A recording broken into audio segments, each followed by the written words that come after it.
In today's Mini Pup news, it was Spin Master's 2026 Q1 earnings call today, which was always going to be a toughie for them with headlines like this. Nothing very exciting was said or got unveiled, but for what it's worth, I thought they did fairly well with the excuses for the quarter being a $32 million loss and revenues way down.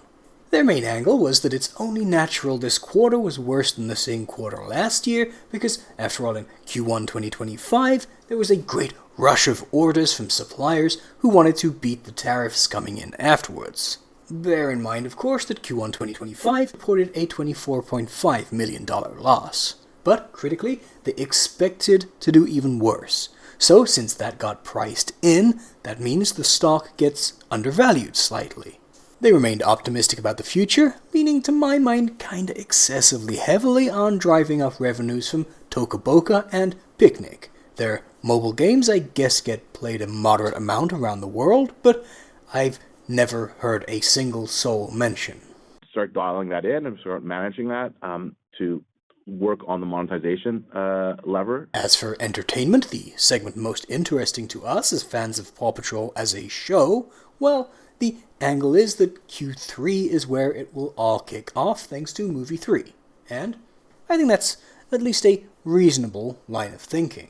We've been building excitement for the August release of PAW Patrol, the Dino movie, with the initial teaser released on March 30th, which hit 10 million viewers online in the first 24 hours. Well, it showed up early in some places. The movie will feature a new song from the Backstreet Boys, their first since 2019. Backstreet's On a back. related All note, right. we recently hit a major milestone as PAW Patrol, the theme song, officially reached platinum status, Ew, driven by Mirrored more Rocky. than 150 million streams, placing it in the top 1% of all TV-related music on streaming platforms. That's better. This achievement reflects the pup's global reach, their staying power, and the incredible engagement we continue to see across touchpoints.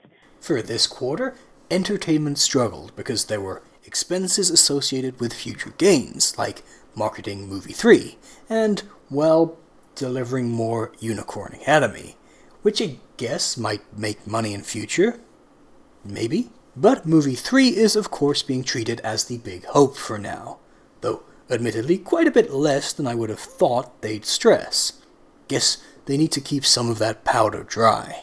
And when it came to the Q&A session, investors were mostly concerned with how oil shortages stemming from the Middle East conflict would impact the company.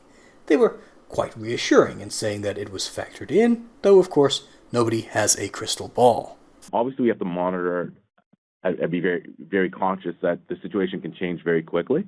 But based on what we're seeing today and based on the mitigating plans that we have started to enact, we're comfortable with our guidance. So, let's see how the market reacted upon open. Okay, pretty positively. About a 5% bump, basically erasing the past week's pre-earnings slump. That's the power of saying you overestimated your losses. Of course, zooming out is a reminder that the picture ain't pretty. But maybe we're getting to around where buying back in wouldn't be a bad idea. Maybe. Not financial advice. Not that I'm gonna invest again in the company that tried to kill my poor channel, of course. But, you know, as an onlooker. Okay, I'm sure this video is gonna be in the bottom 1% of mine for views, but this is still the pup news and it's still relevant. Click here for my even more scintillating video about last month's annual shareholder call, or for a chart that actually is going up. This fan animation video was uploaded just 1 month ago and has already crossed 400,000 views. Why not check it out if you haven't already, and if you have, thank you, and why not give it a rewatch. That's all for today though, and I'll see you guys again next time.